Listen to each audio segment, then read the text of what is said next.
سلامونه ملګرو. د ایران صدر ابراهیم رئیسانی د هلیکاپټر حادثه کې وفات شوی دی. جی ابراهیم رئیسانی خلاف یو غټ سازش روانو. د هلیکاپټر چې کوم دی آیا دا پریشا باندې اکسیډنټ شوی دی یا د شاله هم یو غټ سازش روانو؟ ځکه تاسو له معلومه ده د فلسطین او د اسرائیل چې کوم جړه روان دی هغه کې ابراهیم رئیسانی چې کوم دی د ایران صدر د فلسطین سایډ ایشتلو او اسرائیل ته یو قراره جواب ورکړو. جی آیا دا د هغه وجه کې دی شي یا څه وجه کې دی شي؟ مکمل تفصيلات په دې ویډیو کې تاسو سره شریک کوم. ویډیو خپل هم مکمل وګورئ او مخکې ملګرو سره ضرور شریک کړئ. ابل ورځ تقریبا پرون دا حادثه شوې ده. هلیکاپټر چې کوم دی اکسیډنټ شوی دی. یو نامعلوم ځای کې اکسیډنټ شوی. هلیکاپټر کې چې کوم ټریکر وغیرہ لګېدلی هغه سیستم هم فیر شوی. هلیکاپټر نه ټریک کېدو چې بیا تقریبا 10-12 غنټې ریسکیو ټیمانو اپریشن کړو. دا هلیکاپټر پیدا کړو. جی هلیکاپټر چې کوم ځای کې پروت دی اصل کې د ایران چې کوم د صدر ابراهیم رئیسانی د آذربایجان صدر سره ملاقات د دې دوړو ملکونو ترمنځ یو پارټنرشپ کې یو ډیم جوړیږي. جی چې هغه ډیم کتلو د پردې هم تلو او د آذربایجان صدر هم راغلو.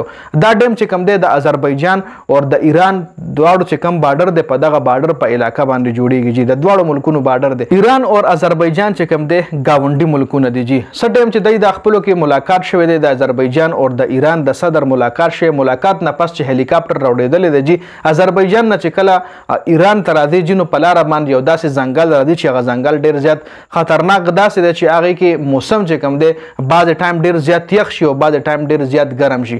ګڼ جنگلات دي پکې.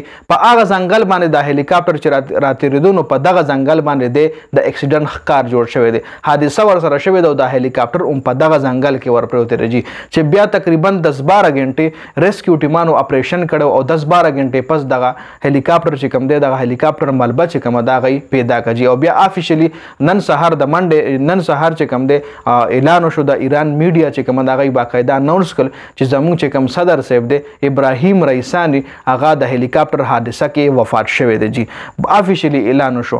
اوس ابراهیم رئیسانی چې کوم دی او د آذربایجان صدر چې کوم دی ملاقات په آذربایجان کې شوی دی. د آذربایجان او د اسرائیل په خپلو کې ډېر قریبي تعلقات دي. جی آذربایجان چې کوم دی اسرائیل له تیل ورکوي او اسرائیل چې کوم دی خپل عام زیمونیشن چې کوم دی یا د هغې سره چې څومره هم ایډوانس ټیکنالوژي ده هغه آذربایجان له ورکوي. آذربایجان هم ګاونډي ملکونو سره ستونزې دي چې هغې کې د یو بل سره مرسته کوي. او تاسو له معلومه ده دغه چې کوم د ایران چې کوم تعلقات دي خو ابویسلی څومره هم مسلمان ملکونه د هغې تعلقات اسرائیل سره ټیک نه دي. آذربایجان واحد داسې ملک ته چې د هغه تعلقات اسرائیل سره ډېر کلوز دي. اسرائیل که تاسو په دې باندې ریسرچ وکړئ اسرائیل یو داسې ملک دی چې څومره هم مسلم ملکونه دي سعودي عرب شو دوبۍ شوه دی سره د اسرائیل مطلب نه اکسپټ کړی دی.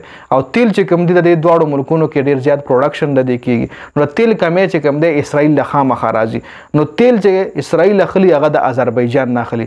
اوس آذربایجان او د ایران خپلو کې تعلقات خو داسې جوخ تعلقات نو لکه یو بل سره تعلقات خو داسې کلوز تعلقات نو ډېر خلک اوس چې کوم دی دغه وجه هم ښیي چې کېدای شي آذربایجان چې کوم صدر صاحب ملاقات کړی دی هلیکاپټر کې یا څه ډرون حمله یا مختلف قسم خبرې مخې ته راځي. جی حقیقت نه لا څوک نه دي خبر چې آیا دا پریشا باندې دا هلیکاپټر اکسیډنټلی پروت دی یا داسې د سازش کار جوړ شوی دی. دې حوالې سره لا هیڅ قسم اپډیټ نه دی راغلی. کله هم څه اپډیټ راغی ان شاء الله تاسو سره بیا زه شریک کوم. د دې ویډیو کتلو زیاته مننه. ویډیو ضرور مخکې ملګرو سره شریک کړئ. والسلام.